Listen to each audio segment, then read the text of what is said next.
সবার জন্যই, আমাদের জন্য তো একা না। আর দেশনেত্রী বেগম খালেদা জিয়া তো আর একজনের নেত্রী না, পৃথিবীর সবার নেত্রী। তো এই জন্যই আর কি অনেক কষ্ট লাগছে, বিদায় আমরা এখানে আসছি দেখার জন্য। তবে আমরা তো আর দেখতে পারি নাই, দাঁড়াইছিলাম অনেকক্ষণ, এখন চলে যেতেছি বাসার দিকে।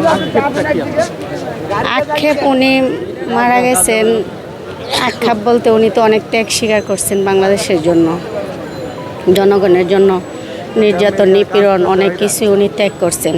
উনি এক কথাই বলছেন, আমি বাংলাদেশের মাটিতেই থাকবো, বাংলাদেশের মাটিতেই মরব, আমি কখনো বাহিরে যাব না।